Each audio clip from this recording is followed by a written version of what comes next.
So we're in Tankavara in Finland, and we're in the Arctic Circle, and we've come here for a week to spend some time with some fantastic people and to give some children some opportunities that they just wouldn't get if it weren't for this. We're more than 400 kilometres inside the Arctic Circle here, so in the summertime it is perpetual daylight. It's midnight out here this evening, and it feels like it's kind of 7 o'clock on a sunny summer's afternoon, evening back in the UK.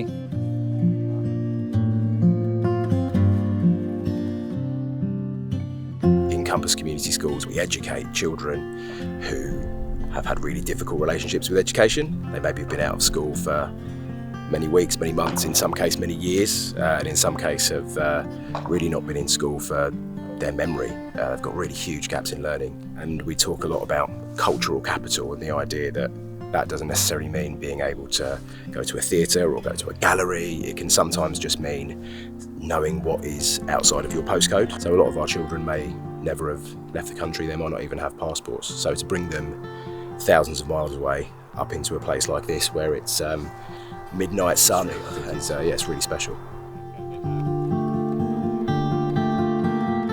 This trip is based around gold, and wherever you go in the world there are ancient cultures, and many of them are based on the natural resources that people can or cannot get around them. And gold is very interesting because it's something that's been valuable since the beginning of time. In the Arctic, people come out here and they learn from amazing experts, some world-class experts, on how to pan for gold. In fact, where we are right now are two multiple world time champion gold panners, and they're here to help teach people who come with us how to pan for gold when they go out into the wild. You learn about the geology here, so there's an amazing museum here that teaches you about the gold in this part of the world, and also gold all over the world.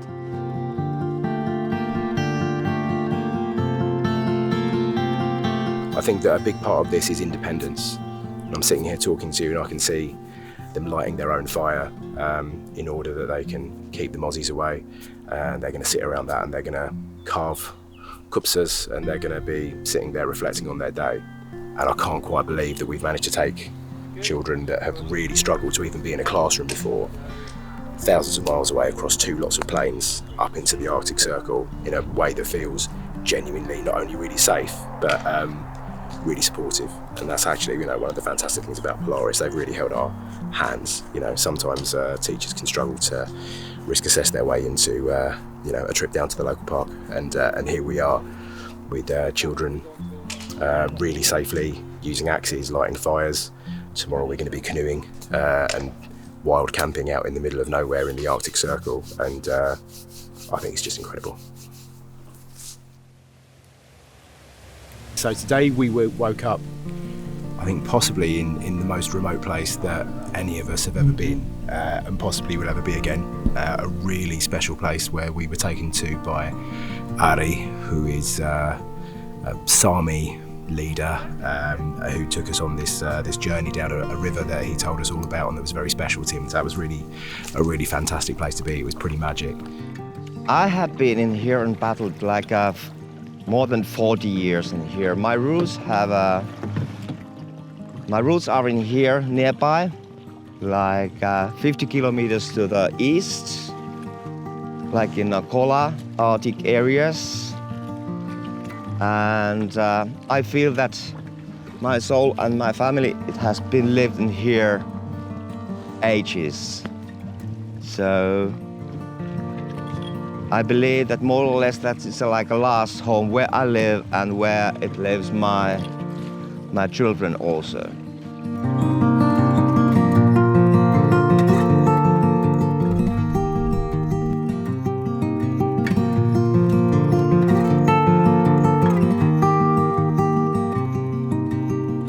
As you go from your canoeing trip to these pristine nights of silence and light, you're going to work on some personal development as well, and we have some booklets for students, and adults can obviously take part in this as well.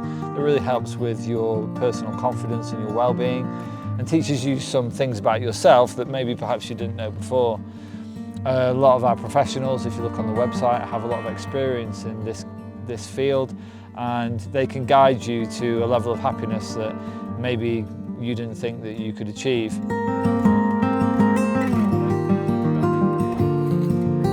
What was really fantastic is that a couple of our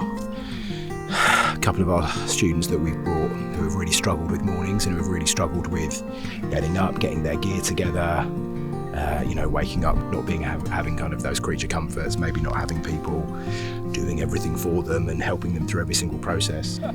There was one lad in particular who this morning woke up on his own, didn't need anybody, came over, had breakfast, took his tent down, took it down to the boats, was loading people up, being really supportive and really getting to think about other people, which I think is some kind of quite exciting first. So actually it's been quite emotional for a few of us that have been watching that happen over the last few days. That's been pretty special.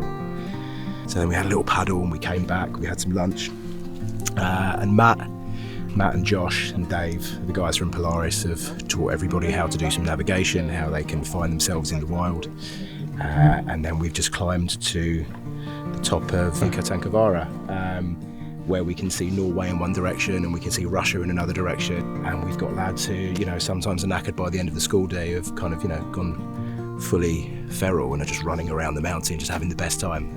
Yeah, really, really special day. I think this has been one of the best days for us so far. It's been great.